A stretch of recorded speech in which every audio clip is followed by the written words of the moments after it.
Bonjour à tous, je suis très heureuse de vous retrouver aujourd'hui. Je suis Sophie Chevelu, coach PNL, et aujourd'hui je vais aborder le thème du pervers narcissique et de pourquoi il vous manque. Je vais un petit peu vous expliquer tout le cheminement de A à Z avec la solution. Alors au début, dans une relation amoureuse avec un pervers narcissique, j'ai bien dit au début, il fait vivre un conte de fées, la vie dont vous avez toujours rêvé parce qu'il vous a bien écouté et qu'il sait exactement ce qu'il faut pour vous rendre heureuse. Petite parenthèse, bien sûr, c'est autant pour les hommes que pour les femmes quand je parle des pervers narcissiques. Ensuite, il commence à s'immiscer dans votre vie très vite. Tout va très vite en fait. Il veut vite habiter avec vous, vous allez vous marier très vite, ou vous demander en mariage, ou habiter ensemble. Enfin, ça va aller très rapidement parce que c'est très fort, très passionnel, très fusionnel, et qu'il y a un besoin d'être ensemble tout le temps. Donc il crée déjà cette dépendance. Il est hyper intrusif, omniprésent, il sera indispensable, mais tout ça pour vous faire croire que c'est de l'amour et qu'il a de l'attention pour vous. Et en fait, c'est pour vous rendre dépendante. Il va tout faire pour que vous n'ayez pas à le faire et puis il va prendre l'habitude que ce soit lui qui le fasse et pas vous. Donc là, c'est une manière déjà de rentrer dans votre vie et de se rendre indispensable. Ensuite, il vous casse, il vous rabaisse, il est à l'affût de la moindre erreur pour pouvoir vous juger et vous faire culpabiliser, parce que ça, c'est sa grande force, c'est de vous faire culpabiliser. Ensuite, vous êtes dans le doute, est-ce que je fais bien, est-ce que je fais mal, qu'est-ce que je dois faire pour qu'il soit gentil avec moi, je suis nulle, peut-être qu'il a raison en fait, c'est peut-être pas faux ce qu'il dit, puis vous commencez à avoir le doute et vous posez des questions, et puis là, ça y est, ça commence à être dans votre tête et ressasser, ressasser. Vous vous sentez tout le temps menacé, en permanence, parce que en fait, le pervers narcissique, tout ce qu'il veut, c'est vous détruire. Donc il est en permanence autour de vous, un petit peu comme un vautour autour de sa proie. Vous le voyez au-dessus de votre tête et vous savez qu'il va vous tomber dessus à un moment donné. C'est horrible, c'est un stress constant, quoi. Donc par rapport à ça, en fait, ce qui se passe, c'est que vous allez développer ce qu'on appelle le syndrome de Stockholm. Vous en avez certainement entendu parler. C'est la victime qui tombe amoureuse de son bourreau et puis qui fait tout pour lui faire plaisir et qui, en fait, vous allez tenter d'apaiser votre pervers narcissique, de l'excuser, de le protéger. Vous êtes dans l'empathie, dans la soumission totale. Et vous essayez en fait de retrouver sa sympathie, parce qu'il est tellement odieux et tellement dur avec vous, que vous faites tout pour avoir un petit peu d'amour et un petit peu d'attention, juste ça. Et vous êtes dans une culpabilité excessive à cause de ces attaques incessantes. Vous finissez par croire à tout ce qu'il vous dit et à rentrer là-dedans et à croire à tous ces jugements, ces critiques, ces humiliations. Et puis tout ça, ça vous entraîne dans un isolement. Et puis c'est ce qu'il veut en fait, le pervers narcissique, il veut absolument vous isoler pour que il puisse avoir une emprise totale sur vous et une présence. Et du coup, vous êtes complètement épuisé. Ça s'appelle un stress post-traumatique, c'est-à-dire que c'est un stress constant, permanent, tout le temps, tout le temps, tout le temps. C'est-à-dire que vous avez peur qu'il vous menace, qu'il soit derrière vous, autour de vous, avoir des comptes à rendre, bien faire, vous arranger toujours pour bien faire les choses. C'est constant. Donc au final, c'est vous qui vous isolez complètement parce que vous n'en pouvez plus, vous êtes épuisé et très fatigué. Vous vivez dans la frustration. Vous êtes en fait tout ça pour éviter les violences. Vous vivez à travers lui parce que du coup vous croyez tout ce qu'il dit. Vous êtes en train de perdre votre identité. Vous êtes dans une frustration parce que déjà vous ne vivez pas votre vie, vous n'êtes plus vous-même. Vous n'arrivez même plus à choisir. Vous aimeriez faire des choix, mais vous n'avez même plus la force de choisir. Puis vous vous dites que c'est peut-être lui qui a raison. Donc vous êtes complètement sous sa tutelle et sous son emprise et vous faites tout ce qu'il dit pour avoir la paix. Vous vivez à travers lui pour éviter les violences verbales, les violences physiques ou physiques, ou les deux, verbales et physiques.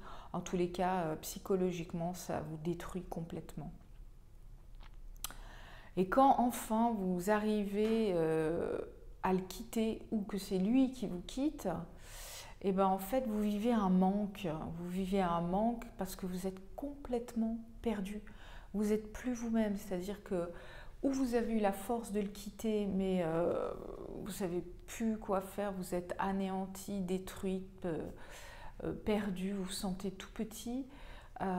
Ou alors si c'est lui qui vous a jeté, ben, c'est pareil, vous êtes super mal parce que vous avez vécu à travers lui et vous avez l'impression d'être plus rien sans lui. Et en plus, il vous a jeté et vous vous sentez rejeté. Donc en fait, vous avez perdu votre identité parce que ben, votre identité, elle est devenue la sienne. Donc le manque, il est normal. Dans toute relation, à une séparation, il y a un manque, il y a un deuil à faire, c'est normal. Mais celui qu'on vit avec le pervers narcissique, c'est encore pire en fait. C'est encore pire parce que vous êtes sous une telle emprise, une telle addiction de ce pervers narcissique que c'est très difficile et c'est plus long, effectivement, c'est plus prononcé. Ce manque est plus prononcé que dans une relation avec quelqu'un de normal. Et tout ça, c'est à cause de cette perte d'identité que vous avez eue. Et puis il y a aussi à cause de cette omniprésence, cette persécution continuelle, de penser à lui tout le temps, de penser à ce qu'il faut faire, tout ça en fait, ça occupait vos journées. C'était épuisant et lourd, mais malgré tout, ça occupait vos journées. Donc quelque part, il y a un manque à ce niveau-là. Ce harcèlement psychologique, il vous a hanté, quoi. Il vous a vampirisé complètement, donc vous êtes addict à cette vampirisation. Et c'est ça qui a créé aussi cette dépendance affective qui était énorme, énorme, énorme.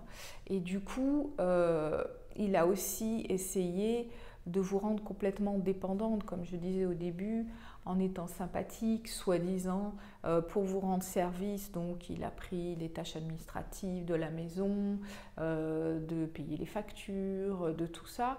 Il vous a enlevé toute responsabilité. Donc, du coup, vous vous sentez perdu en disant « Oh, mais je sais plus quoi faire, je sais plus comment on fait, c'est lui qui faisait tout, comment je vais faire, c'est lui qui faisait à manger, c'est lui qui faisait les courses. » Enfin, voilà, il a réussi à créer une dépendance par rapport à ça, puis comme en plus il vous a tout le temps dit que vous êtes incapable de faire parce que c'est lui qui fait, il vous l'a prouvé et tout, alors qu'à la base c'était un service, puis c'était confortable, bien sûr que c'est agréable d'avoir moins de responsabilités ou de se partager les responsabilités dans une relation de couple normale, mais lui il ne l'a pas fait dans ce but-là, il l'a fait dans le but de vous rendre dépendante de lui. Donc tout ça fait que vous vous êtes perdu et tout ça fait que vous avez ce manque en fait aussi. Mais rappelez-vous qu'avant de le rencontrer, vous étiez déjà une personne indépendante et qui était capable de faire des choses, que vous avez travaillé, que vous êtes allé à l'école, vous avez fait des études, même si ce n'est pas des grandes, mais vous avez fait des études ou des grandes, vous avez élevé vos enfants, enfin je veux dire, tout le monde a réussi à être complètement indépendant à un moment donné. Donc ça, vous ne l'avez pas perdu. Et même si on perd tout, on peut se reconstruire. Donc c'est possible. De tout redémarrer à zéro, c'est possible. Et puis aussi, il y a le manque de ne plus entendre sa voix, de ne plus avoir le lien, de ne plus avoir sa présence, de ne plus entendre ses humiliations, même si ça peut paraître aberrant, entendre cette voix parce que quelque part, c'est ce qui vous reliait à lui. Donc ce manque tout ce manque-là, c'était sa présence, même si c'était horrible, c'était sa présence à lui et elle faisait partie de votre vie, elle était omniprésente dans votre vie.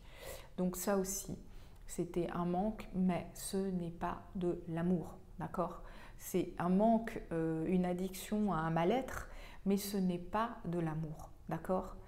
Donc vraiment, vous devez vous retrouver, c'est ça qui est important, de vous retrouver votre identité, en allant vers des personnes qui ont un amour inconditionnel pour vous, votre famille, vos amis, qui vous aiment comme vous êtes, c'est-à-dire sans jugement et qui sont là pour vous aider en écoute, en bienveillance, qui vous comprennent. Vous avez besoin de tout ça. Ne vous isolez pas parce que seul, ça sera très difficile. Je ne dis pas que c'est impossible, mais ça sera beaucoup plus difficile. Pour vous reconstruire et vous retrouver, c'est la seule solution en fait pour ne plus être dans ce manque-là. Si vous retrouvez vous, en fait, retrouvez votre identité que vous avez perdue. Donc vraiment, je vous invite à aller voir un thérapeute, un psy, un coach pour vous aider à vous reconstruire avec toute sa bienveillance. Et puis, de préférence, quelqu'un qui connaît les pervers narcissiques ou qui l'a vécu ou qui connaît et qui du coup sera sans jugement, encore une fois, sera là avec toute sa bienveillance pour être à l'écoute dans la compréhension, pour que vous vous sentiez bien, enfin, plus jugé, plus critiqué. Et vous avez besoin de toute cette douceur-là pour vous reconstruire. Donc voilà, j'espère que cela vous aura éclairé et aidé de comprendre ce manque, qu'il est normal, mais que voilà, ce manque-là, c'est pas de l'amour. En tous les cas, ça c'est une certitude. Donc moi je suis donc coach à Genève, j'ai mon cabinet, mais je peux aussi vous accompagner par téléphone, en visio. Si vous avez besoin d'aide, n'hésitez pas, envoyez-moi un email à info@coach-geneva.ch et vous pouvez aussi aller voir sur mon site ce que je fais, coachgeneva.ch. Je me ferai un plaisir de vous répondre. On peut avoir un contact, une prise de contact téléphonique et puis je peux vous aider, je peux vous accompagner parce qu'on peut s'en sortir. Je m'en suis sortie, il y en a plein qui s'en sont sortis et c'est possible et c'est vital pour vous. Donc n'hésitez pas à le faire, n'hésitez pas à partager cette vidéo, à vous abonner. Il y a des personnes à qui ça pourrait rendre service, à qui ça pourrait éclairer et aider. En tous les cas, je le fais dans ce but-là, de contribuer, d'apporter ma petite graine et, à l'édifice et de pouvoir accompagner et aider les gens. Je vous remercie beaucoup et je vous dis à très bientôt. Au revoir.